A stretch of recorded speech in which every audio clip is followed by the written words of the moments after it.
Okay, so welcome to video number 5. Let's determine what the software does. So once you figured out what the big problem is going to solve, it's time to figure out how it will do it in more detail.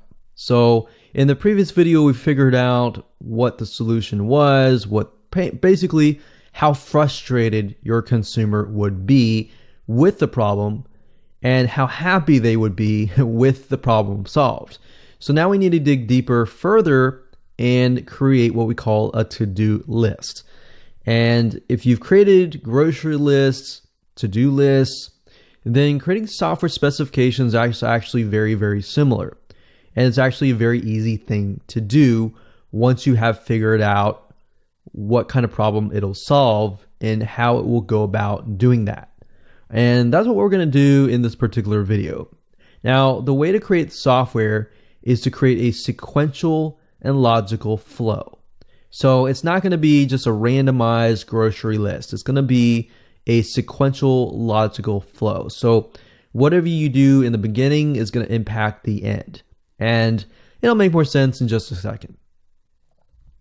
So in other words, let's say, for example, if a user clicks a button, you're going to write down what happens. If the user takes a specific action, then what happens? If the user does not take that action, then what happens? So you're really going to have to figure out basically all the steps of the process. And then what happens if this happened, then this happened. If this does not happen, then this does not happen. Or if this does not happen, what happens? So it's kind of like the if and else statements. It's a logical, if this happens, then that happens. So it's kind of like a cause and effect, essentially. If I drop this ball, then the ball bounces, right? If I throw the ball at the wall, then the ball either bounces to the left or the right. But in this case, you're going to know exactly where the ball falls if you're going to be able to develop the software correct.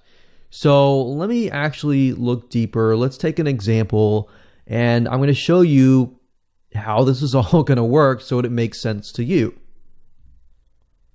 Okay, so back to where we left off in the previous video. What we're going to do now is we are going to break down the list of possible solutions. So we already figured out that the problem was creating fresh content on an ongoing basis. Now what we're going to do is we are going to take the list of possible solutions right here, which is finds hot content that is curated from other people's sites and maybe places it on the WordPress post or the page. So let's write that down. So finds hot content that is curated. Let's say break it down here. So basically what we're trying to do here is we're trying to figure out the process. Whether you go out on YouTube and you watch a video and you figure out the step-by-step process, what happens behind the scenes, what it does, what the user does to have to interact with the software for it to do such a thing. And you're not going to get everything perfect, but if you find a good programmer, they're going to be able to fill it between the gaps. You're going to be able to figure out what they need to do. What we're trying to do is we're trying to do as much legwork as possible to make it easy for the programmer.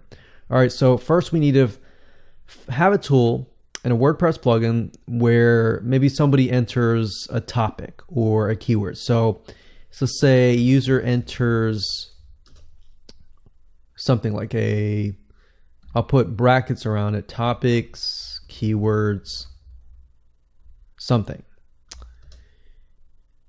And then the plugin needs to do something next. So obviously, if you go to Google, for example, and let me break it down. If we go to Google, the user obviously goes to Google. Now, the user essentially can be the plugin. So the plugin goes to Google, then it takes the keyword and the topic, and then it enters it into Google, for example. So let's say we're looking for some hot topics such as kidney stone solutions. All right, so let's just put that here. And so we have that here. So the machine comes here, they look through, and they try to find hot content. Now, the question that we need to figure out is, what is considered hot topics or hot content? It may not necessarily be something that is ranked up here, right? So how do we know if it is hot content or not? Well, one way to figuring out, especially within Google, is when you type in something like kidney stone treatment. You see how Google suggests certain topics and all that? So we know these are hot topics because Google suggests these. In order for these to actually get in here, this basically means that tons and tons of people are typing these in. All right. So maybe we can have a WordPress plugin that goes to Google, we type the keyword in, and it tries to fill in the rest. So maybe it grabs the Google suggests keywords right here. And then from that, it gives you a list of keywords. All right. So in this case, we can say kidney stone. And then if somebody types that in, it grabs these in here. So let me write that down here. Okay. So user enters topics and keywords. Let's say user goes to Google. And I'm going to rewrite this in a minute, but let's just make it simple. User goes to Google, user enters topics and keywords. Google gives a list of suggested keywords, suggestions. And the normal process is that the user copies the top 10 suggested keywords. So what I'm doing right now is I'm trying to break it down to what the user does. Don't worry about what the plugin does yet. We're going to do all that in just a minute. So user goes to Google, they type in the keyword, then Google gives a list of keywords. So you're telling us what the machine does and the user does. User copies the top 10 keywords, and then maybe the user goes to, let's say, Facebook or some blog site, maybe Blogger, or let's say, we'll just call this user goes to popular blog directory. User then types in the top 10 suggested keywords, and then user finds hot content. And normally the user would link hot content to the blog. And that's basically the process of finding hot content. So that's the process right here. It's a step-by-step process. See, it's kind of like a grocery list, but it's kind of not in a certain way. It's a sequential, logical, step-by-step process. So if you think about something easier, like baking a cake. So if you look at a recipe, you see that the recipe tells you step by step what you need to do.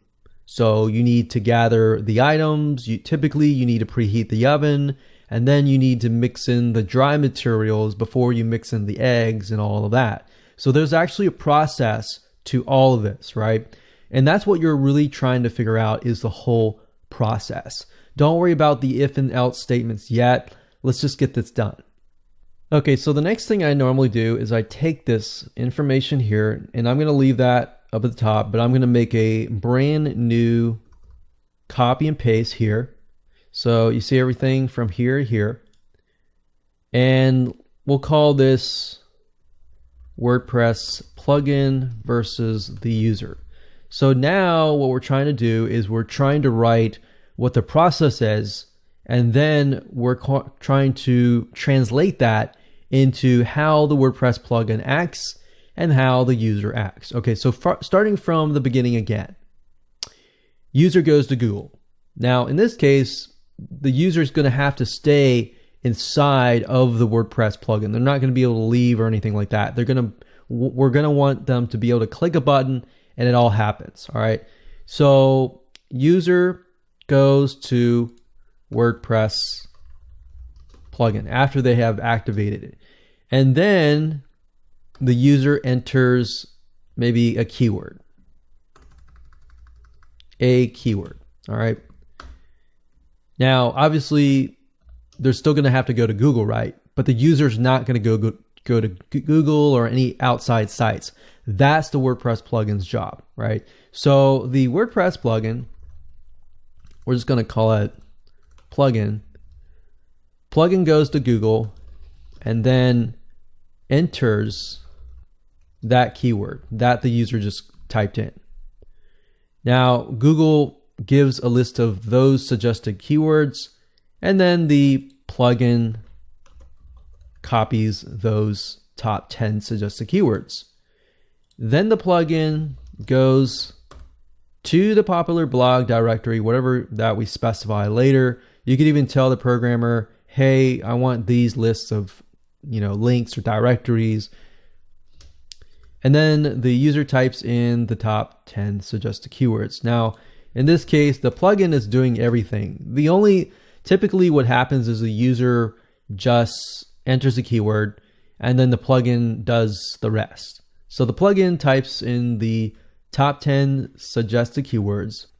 Plugin shows shows a list of the hot content. User sees the list and chooses.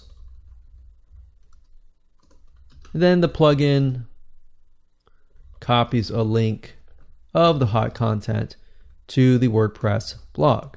So this takes somewhat of a practice, but that's why I'm showing you the step-by-step process. So first things first, you go through here, you list it out, then you reorganize it. And then if you notice, what I'm trying to do is I'm just showing what the user sees.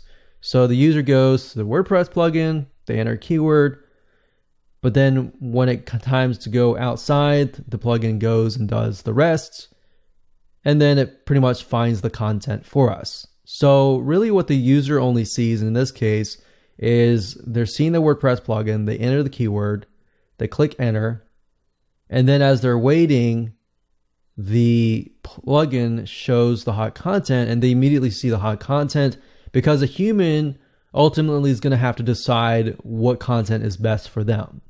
Now, you could make it automated if you want, and you say plugin sees a list of content and then chooses it based on certain criteria, and then it spits it out. It's all automatic. You can do that. But at the end of the day, you have to pick and choose what is the user going to do as a human, and then what does the plugin do as a machine, and how smart should that machine be. So pretty much that's it. Now, we could go further and we could do if and else statements. So we can go back here and say if the user goes, well, obviously the user is going to go to the plugin. So if we go down here, it says user enters keyword. We could say if the user enters a keyword, do this. Now, obviously, if the user does not enter a keyword, nothing happens. So we don't need that. But if there was a different path or a different option, we could do that as well. So if a user enters a keyword, then we take them on a progression. And I'll show you more about that in the visual map later. But we can say if that happens, then the plugin does this, then this, then this, then this, then this, and then this. Then if user sees a list and chooses, then this. Now obviously, if user does nothing, then nothing happens. So it's pretty self-explanatory. Most of the time that's the case. So we're pretty much done now. That's all we need to do. And if this seems a little complicated, I'm just going to say and put it out there that this does take time. You need to get a hang of it.